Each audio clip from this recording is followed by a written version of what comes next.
Bahaya gagal bayar di 17 aplikasi pinjaman online yang legal ini karena debt collector lapangan sudah mulai diturunkan. Oke, langsung saja kita bahas apa saja daftar pinjolnya karena ini semuanya 17 pinjol legal ini semuanya pinjol yang resmi. Oke, yang pertama adalah aplikasi Julo. Jadi aplikasi Julo ini untuk pencairannya lumayan cepat. Ini juga aplikasi pinjaman online yang legal. Tentunya teman-teman tahu aplikasi yang satu ini. Dan aplikasi Julo ini sudah mulai menyebarkan debt collector lapangan. Jadi teman-teman perlu hati-hati, khususnya di kota Jakarta sudah mulai muncul bibit-bibit debt collector lapangan aplikasi Julo. Nah, yang kedua adalah aplikasi Neobank. Ini merupakan bank digital yang punya fitur pinjaman, yaitu Bank Neo Pinjam. Nah, teman-teman yang punya pinjaman di aplikasi Neobank perlu hati-hati karena debt collector lapangan mereka mulai bergerilya di kota-kota di Indonesia. Nggak cuma di kota besar, di kota kecil ya mulai berdatangan gitu. Jadi teman-teman perlu waspada. Nah, yang ketiga adalah aplikasi Finplus. Ini juga salah satu aplikasi pinjaman online yang legal yang tentunya teman-teman tahu aplikasi yang satu ini karena untuk pencairan juga lumayan cepat.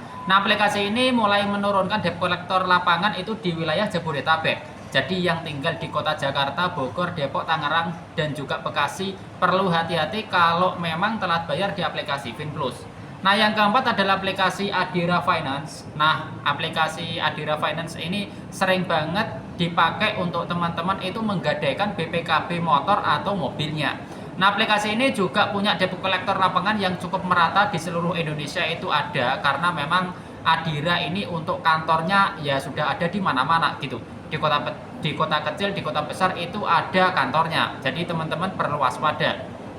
Nah, selanjutnya adalah aplikasi EasyCash. Ini juga salah satu aplikasi pinjaman online yang cukup ternama, cukup populer, dan juga teman-teman perlu hati-hati kalau memang punya cicilan di aplikasi EasyCash. Karena aplikasi EasyCash ini rutin banget membuka lowongan kerja untuk posisi debt collector lapangan gitu. Sehingga ini juga perlu kita waspada kalau telat bayar di aplikasi EasyCash. Nah, yang keenam adalah aplikasi GoPay Pinjam dan juga GoPay Paylater. Ini salah satu layanan pinjaman dari aplikasi Gojek, di mana kita sudah pasti tahu kalau aplikasi Gojek ini di kota manapun pasti ada kantor cabangnya gitu. Karena layanan Gojek ini di mana-mana sudah ada kantor cabangnya.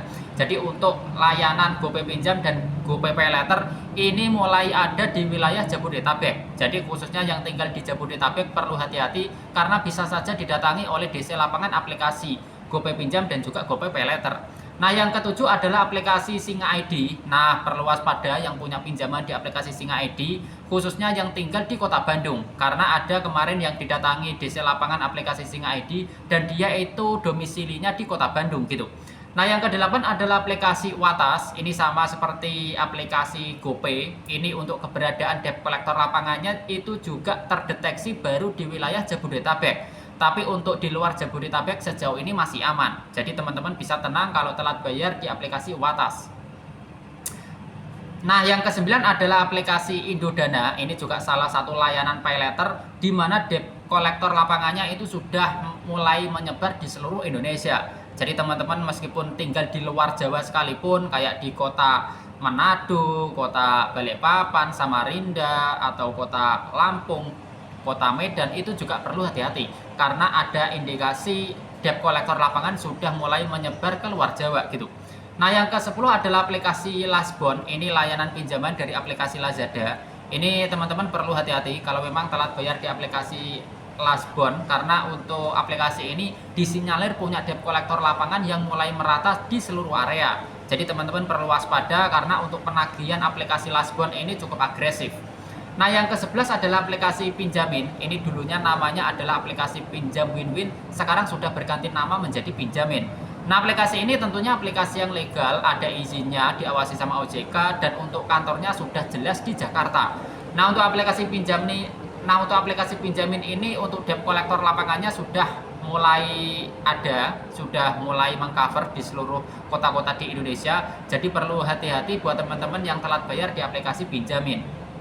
Nah, yang ke-12 adalah aplikasi Ada Kami. Ini tentunya aplikasi yang besar di industri pinjol. Ini sejenis dengan aplikasi EasyCash. Tentunya teman-teman tahu aplikasi Ada Kami memang sudah cukup ternama di industri pinjol.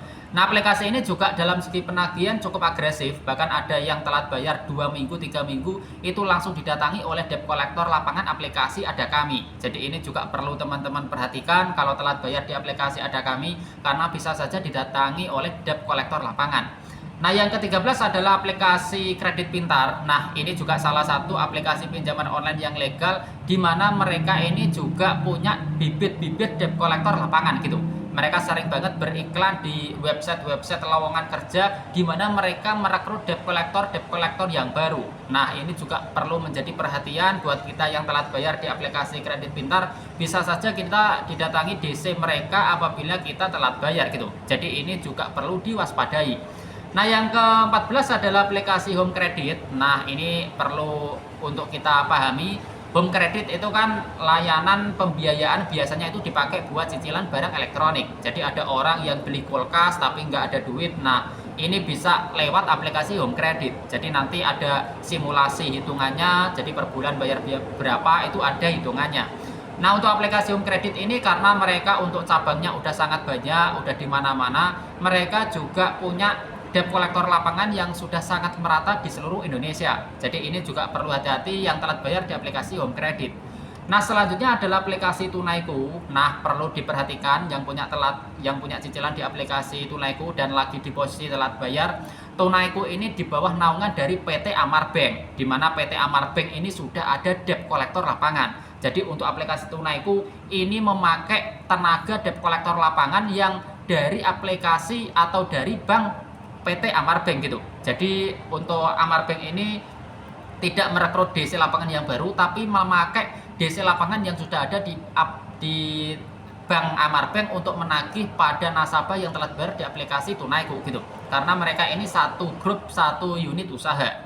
Nah, selanjutnya adalah aplikasi Aku Laku. Nah, perlu diperhatikan aplikasi Aku Laku ini nggak sembarangan. Tentunya teman-teman tahu aplikasi Aku Laku sudah malang melintang di industri pinjol. Mereka pastinya sudah punya SOP yang sangat ketat, sudah punya cara penagihan yang begitu intens lah gitu. Sehingga untuk teman-teman yang telat bayar pasti didatangi oleh debt collector lapangan aplikasi Aku Laku kalau memang telat bayar. Ada yang telat seminggu, 2 minggu itu ada DC lapangan yang datang gitu.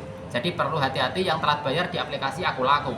Nah, yang terakhir adalah aplikasi Kredivo. Ya, nah, kalau aplikasi Kredivo ini ya nggak bisa dibantah lagi karena ini salah satu pinjol yang sudah malang melintang juga. Ya bisa dibilang sesepuhnya pinjol ya aplikasi Kredivo gitu. Teman-teman kalau ngomongin pinjol ya pasti dengar nama Kredivo gitu. Nah, untuk DC lapangan ya pasti sudah ada gitu kalau aplikasi Kredivo. Karena ini pinjol yang besar dan tentunya ada DC lapangannya.